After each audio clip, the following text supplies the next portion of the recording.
And talking about fragrances, my favorite is Paris, Paris. Will we ever have a Paris, Bangkok? You have to invite me in Bangkok first. Yes, will you come? I would love to.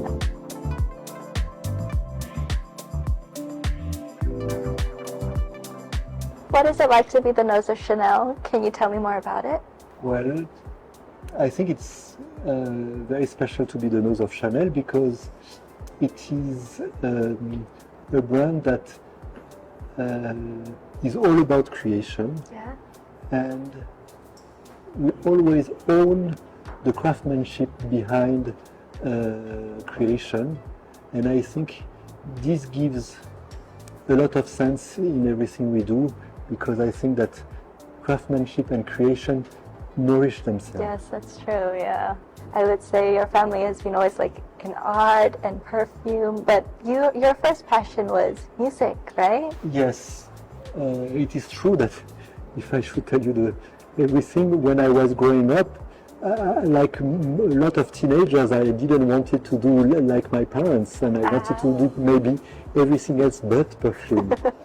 My way to perfume, I realized that probably I developed a taste for perfume through music. Through music, yeah. I think there is a lot of similarities between That music is true. and perfume.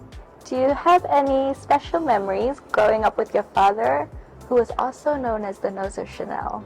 Yes, but in fact I was even born in south of France, in Grasse, where it's a small city which was the birthplace of perfumery, and still today you have a lot of small companies that are specialized in the making of raw material. There are still certain flower fields. We have our own fields of jasmine, rose in Grasse.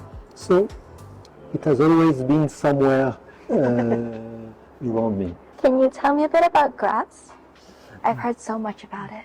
I think you should come one day. Yeah, I would love to. Grasse is important because this is where number 5 was created. Wow. Number 5 was created with the flowers that were growing around the city.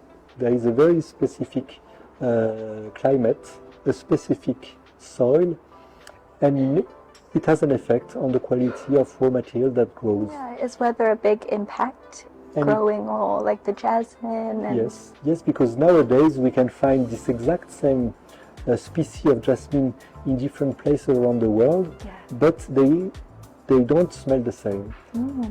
And talking about fragrances, my favorite is Paris, Paris. Will we ever have a Paris, Bangkok? You have to invite me in Bangkok first. Yes, will you come? I would love to. I would love to have you there as well. If I am picking out a perfume for someone, what should I look for?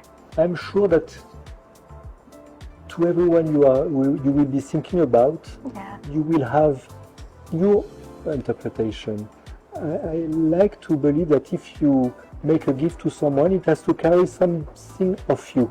That's true. I think that you should choose a fragrance that somehow also represents, or at least carries something of your personality as well.